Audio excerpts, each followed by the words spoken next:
Hello, everybody. Welcome to the Salesforce Admins Podcast. I am your guest host, Josh Burke.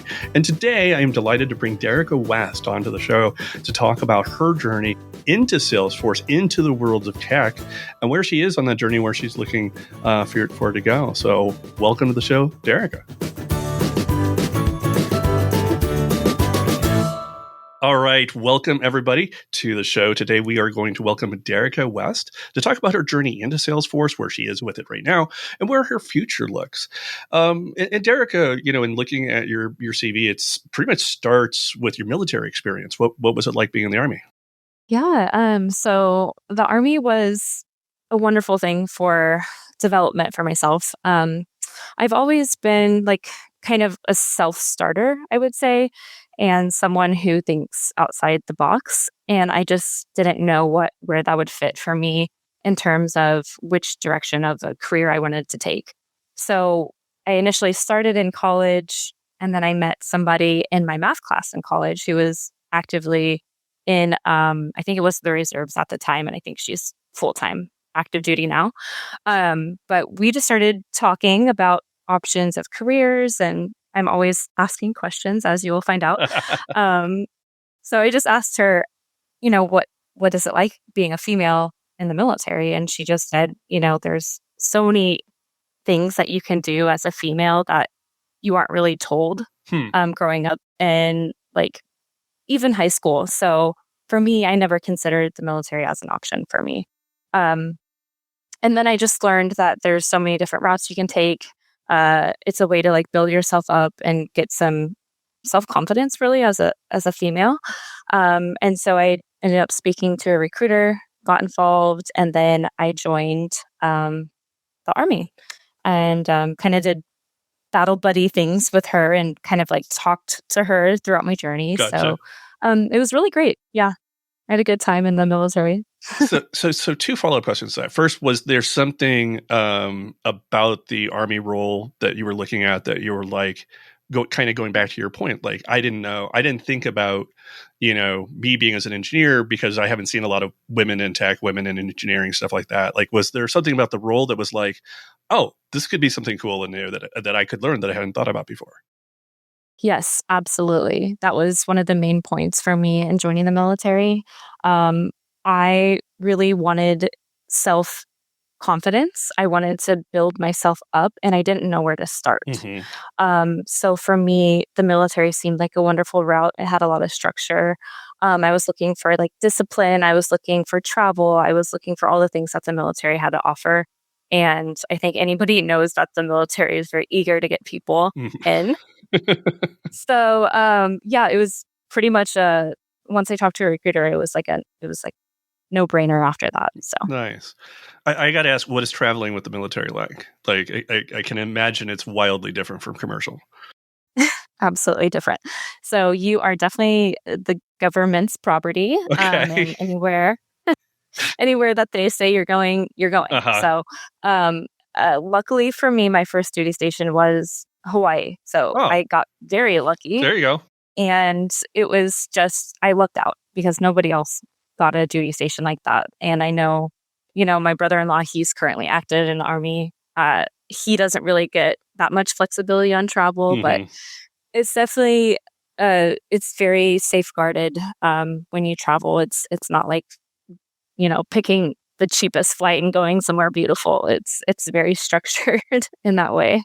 You roll the dice. Sometimes you get a 20 and you end up in Hawaii, but other times maybe not so much. That makes sense. I got very, very lucky. Yes. What was life after the military? What was that like? Life after the military was a bit confusing for me.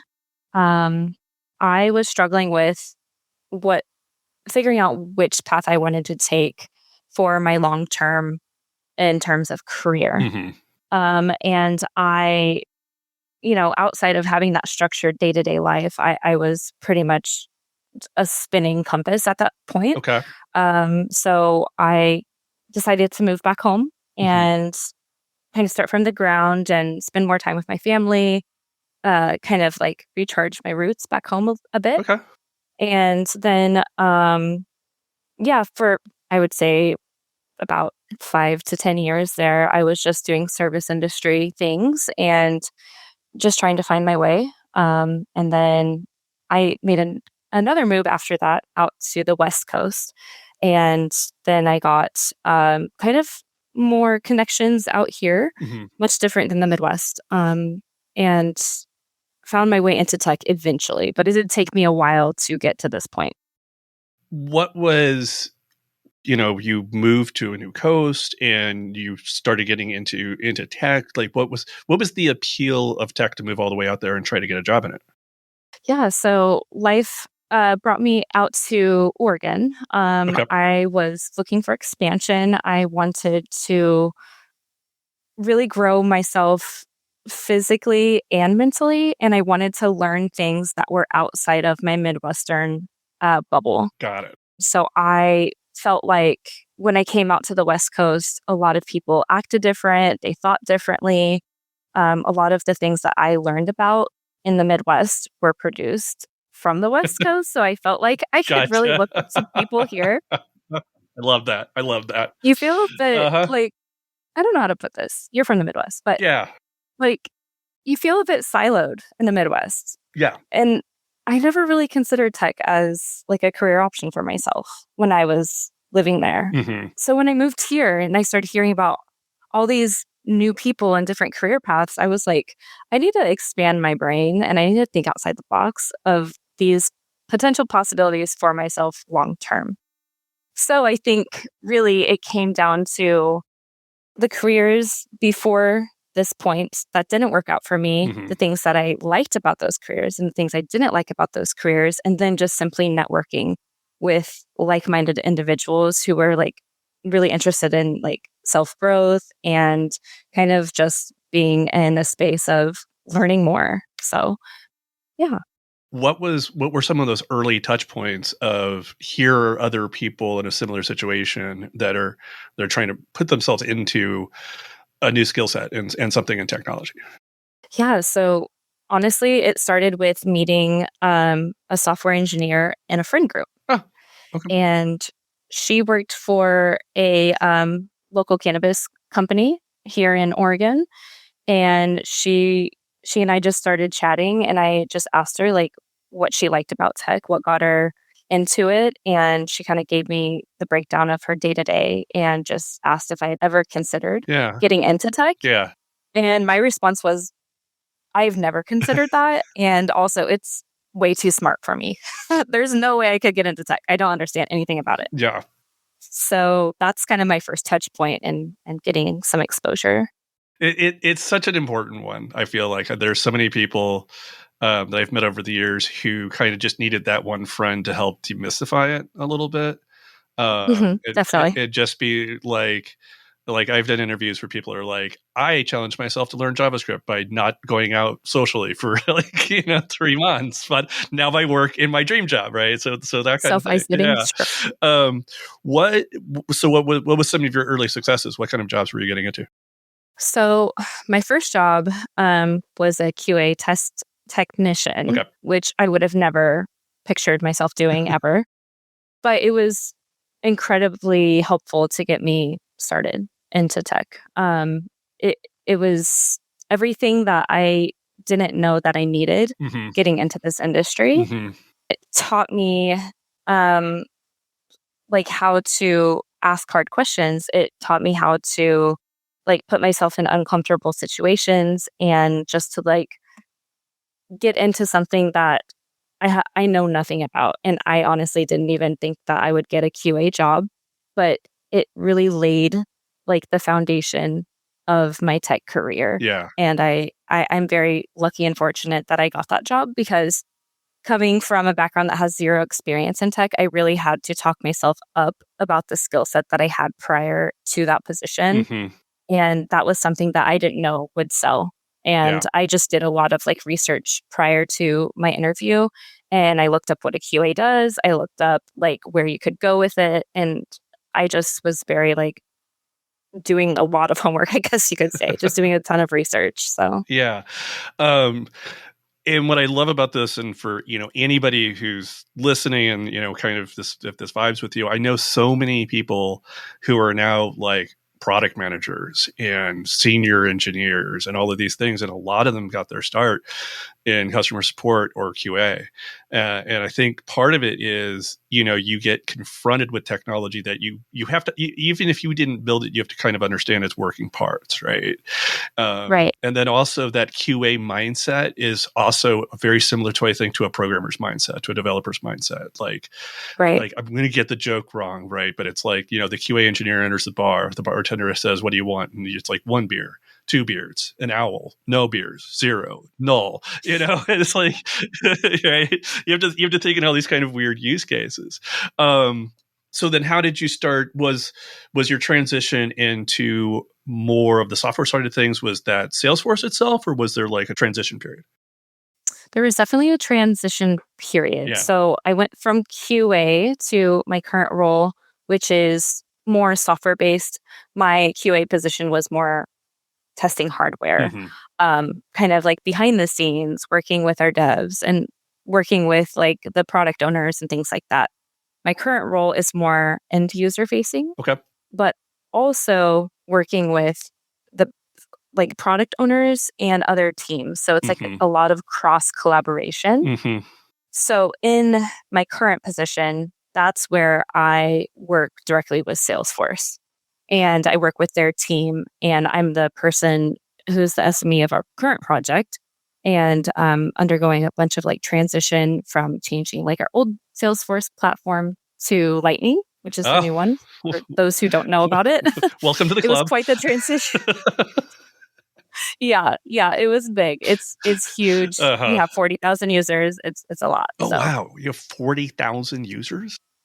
I can't exaggerate that enough, yes. Yeah. And how many of them are system administrators? Like, honest, on our Salesforce team, I don't know at the moment. Yeah. But for me, it's just me on my team. Got it. Okay.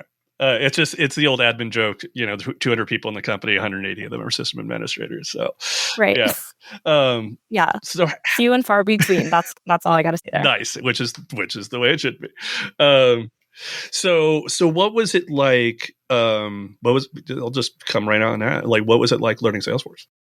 So learning Salesforce was something that was self-taught for myself. Okay. I knew absolutely nothing about it.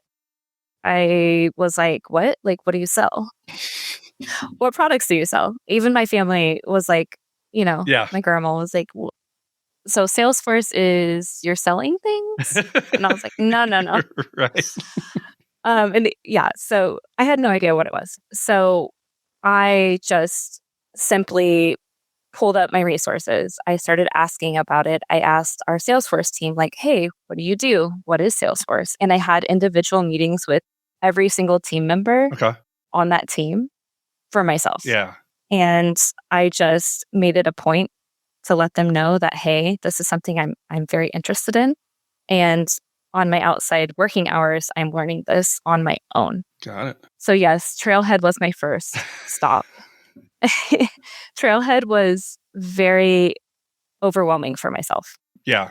I was like, where do I start? Yeah. And also, like, what am I supposed to be studying? And then I found trail mixes. And then one thing just led me to another thing. And that's just kind of how my tech journey has been since the beginning. So I found that kind of just played out in my own learning with Salesforce. So that's kind of like how I got started with that. How long do you think you took from you, like, okay, I want to put this under my belt? Because you work with other applications as well, or at least you have been, right? Like, oh gosh. I want to say Office 360, and that's the worst example. Office 365, like who does it? Yeah. So what is your question? Well, no. So let me start with the question, because that was a tangent. We don't anyway. It worked in my brain. I swear it worked in my brain. It's okay. So how long do you think it was before you're like, oh, I really want to put this in my tool belt. I'm going to take some time that's my own personal time, and I'm going to start learning it, until you were like, I feel pretty comfortable that like I could help administer Salesforce work? Like, what are we talking, weeks, months here? So I would say about the 3-month mark into our transition Mm-hmm. with our project at work Mm-hmm. is when I was like, okay, I'm fully going to dive into this and take the reins myself, because I noticed there was a gap between our team and the Salesforce team. Okay. And I was helping these end users on a live call, Yeah. and they would become extremely frustrated. It's a Yeah. big pain point in our company. And I'm the one to bring it up, because I'm going to bring it up because I want change and I want things to be smoother for people. And that's really what I'm passionate about in this career, is helping people. Nice. And I told our Salesforce team, hey, I do not have permissions to do X, Y, and Z. Can you get them for me? And they said no. And then I took it upon myself to start going to more Salesforce related things so I could learn the platform better. Yeah. So it came down to me and wanting things to be better for myself and for other people. Right. But no one would have bridged that gap had I not been in that gap. Right. Did you eventually get those permissions? No, I did not. Okay. All right. But I am, in a place where I'm in a transition. Yeah. So I understand the business needs and I understand the Salesforce side of things as well. Yeah. So it's kind of like my passion hobby right now is learning Salesforce on the side. Okay. And it's taught me a lot. So yeah, and at least you can be that interaction between a user and what Salesforce is when the Salesforce team isn't in the room. Yeah. Right. Exactly. Now, you recently got involved in Supermoms, right? I did, yes. How did that get on the radar? And can you give us a quick elevator pitch on Supermoms? I will try my best. Okay. So as I was mentioning before, I work full-time in my application support role. I'm wanting to get into or transition to the admin role. So I went on Trailhead and I found like one of our local Portland admin meetup groups. And I noticed that they had one coming up. I think it was back in February. It was like 4 months ago. And I was like, I know nothing about automation. I have no idea how it works, but I'd love to know. I'd love to learn more about this thing. So I just went as a newbie to one of these local admin group meetups. It was my first one ever. And at the end of the meeting, I met a wonderful human.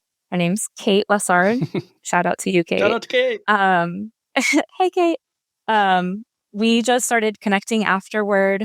I told everyone in that room that I'm new. I know nothing about what I'm doing. And everyone was so welcoming and so like helpful.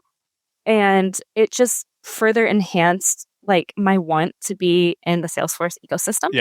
Yeah. So that's kind of like where I got started. And then Kate introduced me and gave me a bunch of like resources after that meetup. And Supermoms was one of those things. And Supermoms is a global training program. And it helps people transition their careers and also learn Salesforce. And it can help you get into the tech industry if you aren't already in. So they offer like flexible hands-on courses. They offer like one-on-one mentoring sessions, and then career coaching, and then all of that kind of bundled together. At the end, you'll get like hands-on work experience with nonprofits. Oh, so it's a really cool program and not something that I knew that I would get into, but I wanted more structure for myself. And so I just reached out. I just sent them an email, and I think there's like one slot left. Nice. And yeah, I was like, sweet. Okay, I'm going to take this opportunity to learn more. And I got in there. So love it. That's where I started with Supermoms. It's been a game changer for sure. So and I've talked with people who, there are similar programs out there, but the thing I love about that structure twofold is the fact that I find that a lot of the, without the soft skills part of it, without the career advice part of it, like it's kind of like, okay, now you have a certificate. Now what, now what? But the nice thing about getting to work with nonprofits, first of all, nonprofits love people who work with Salesforce and can help them. like they need this help so badly, and it's like they're so. Back when I was consultant, nonprofits and small businesses were always my favorite because like that thing that you just fixed for them has probably been annoying the heck out of them for the last year, and suddenly you're the superhero, you're employee of the month. But it also solves, because I've talked to developers, I've talked to admins, and they're trying to get a new job, and it's the classic tech chicken and egg problem, right? Like, you have no experience. I want a job. Yeah. Well, I won't give you the job because you don't have any experience, right? And it's Right. like the two things. If you can work with a nonprofit and be like, this is my, this is what I have fixed for them. I've told developers, like, just go get a developer edition and start coding. Like, just like have an application that works, that like will prove to people that this is going to work. Right. And so, yeah. And so I'm assuming the learning experience has been good. Like, where are you in the course history right now? Yeah, we're actually in exam prep. So we're Okay. at the very end. And everyone is extremely nervous to take their exam, including myself. Yeah. But I'm also like really excited because I know that everything I've been learning over the last 6 months has really helped me in my full-time position and will only like further enhance like my skill set moving forward. So I'm really excited. And I will repeat words of advice I've gotten from people who have taken multiple exams in our own Salesforce, certifications and stuff like that. And people who are now like technical architects, it's like, always remember, failure is an option. It doesn't mean you failed. It just means it's part of the learning process. So, they do happen, but good luck. Sorry. Absolutely. I didn't want to be pessimistic with that, but it's always we have that, this, it's kind of part of our ecosystem a little bit, like, coders who think that they have to be perfect. No, your code's going to break the first 15 times you're trying to make it. Like, that's just the iterative process. I want to shift gears a little bit because I get paid a nickel every time I say the word AI. And I guess this is a weird question now that I know that the current big project is moving from Classic to Lightning Web Components. So you might be a little hindered with this, but let me ask in general, like, AI has become such a focus of like all of our lives. How do you think has it impacted your work, whether it did not necessarily even in like an Agentforce point of view, but like when you're learning things or you're researching things, like, has AI kind of either impacted your work or your life? Yeah. So on the work aspect, we are gearing up for AI. Okay. And that was actually one of our meetings today, was going over like the impact that it's going to have on our applications. Okay. We're literally switching every application that we own over. Okay. And we're going to start implementing AI into our daily functions, how we support users. So it's going to be really exciting, but we're not there quite yet. We're at the very beginning of that transition, and Salesforce being one of them. So that's on the work front. On a personal front, I've been using AI to do so many different things for myself to help like learn at my own pace, to gather like different types of like documentation for myself, just to like organize my thoughts better. Yeah. It helps me brainstorm better. It helps me kind of get all my ideas down into like a simplified version. So AI is something I utilize all the time, if not daily. So I love AI, and I'm excited to see how it's going to grow like the ecosystem. Yes. And the same. And it's like, you're definitely sounding, from a work point of view, like, I think that's where a lot of people are right now. Where it feels like a lot of people are kind of moving out of the awareness phase and more to like an adoption phase. That was a lot of nickels, so thank you for that. Okay, I have one final question for you. What is your favorite non-technical hobby? Oh, goodness. Favorite non-technical hobby is probably hiking or snowboarding. I'm going to put them together because they're kind of one and the same. Hiking is like a summertime activity. I was just going to say, snowboarding. That totally tracks. And you are in a perfect part of the world in order to do both of those things. Yes. So those are definitely my hobbies. It's summertime here in Oregon now, so I'm taking full advantage of all the beautiful hikes nearby. And then during the winter, I go up to Mount Hood and snowboard. So that's awesome. It's been great. Awesome. I love living here for those reasons. I love it. All right. Well, Derika, first of all, good luck on your exams. And thank you so much for the conversation. It was a lot of fun.